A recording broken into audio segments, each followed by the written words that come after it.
Welcome to 5 Cornell Avenue, Fort Mitchell, Kentucky. This home has been within my extended family for decades, and it has meant so much more to me than just being an awesome structure. This home was the gathering center of a huge classic American family. It is a living history museum of everything my dad and I have experienced as we've grown up. It housed 8 kids and hosted their 36 grandchildren. Just as my grandparents are the patriarch and matriarch of our huge family, 5 Cornell Avenue has been the gathering space and heart of the Stegman family. This home is also incredibly well preserved in its original style. The home was constructed in 1952, making it the last home built on this street, which began development in the 1930s. 5 Cornell Avenue was designed in the mid-century modern ranch style, which is shown by its many window sizes, especially its picture window with the 3 panes. But it was built with a prominent front gable that reflected the area's German roots with half timbering. It was designed by Herman Kramer as a duplex for Ted von Handorf, my grandmother's uncle. Each side had 1 bedroom and 1 bath. In 1966, after conceiving their 6th child, my dad, my grandparents purchased this house. To accommodate their large and growing family, they combined the duplex and finished the upstairs, adding a second dormer, which added 3 bedrooms and a bathroom to the home. They used one of the living rooms as the master bedroom and one of the kitchens as the nursery, which came in handy because they still had 2 more babies after my dad. After this, the only changes that have been made to the house are the kitchen renovation and the addition of a fireplace and better heating to make the 3 Seasons porch a year-round space. The rest of this home is incredibly well preserved. The 2 original bathrooms are fantastic examples of the interesting trend of the 1950s to have exotic single-color tiled bathrooms, like the green and pink bathrooms shown here. The plaster walls of the home point to a time where drywall was just starting to become very widespread, so it is very indicative of the 50s style. Possibly my favorite architectural feature of the interior are the laundry chutes that transport dirty laundry to the basement laundry room.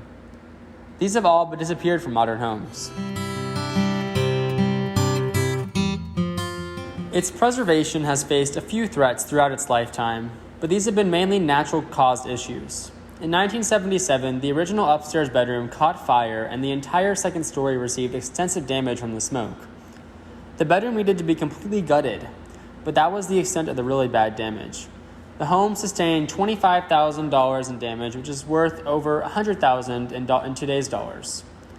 Another issue in this house is the front porch, which is not above any foundation, so it pulls away from the house and has caused cracking, which repeatedly returns after filling. Concrete fillers have been inserted as well as bars under the porch to stabilize it, but this issue remains. Lastly, the clay soil is very prone to leaks. This is a private family residence that reached 50 years old within the last 20 years, so there haven't been any developments that have threatened to take this neighborhood. Also, there is a rich history of preservation in the northern Kentucky, Cincinnati area, so I don't see any new developments taking over this beautifully planned neighborhood. I can see the interior being updated though. My grandma has expressed her great hope that one of her 36 grandchildren decide to buy the house once they leave. I wouldn't be surprised if my grandparents stay there until their death. They're just that stubborn and attached to the place.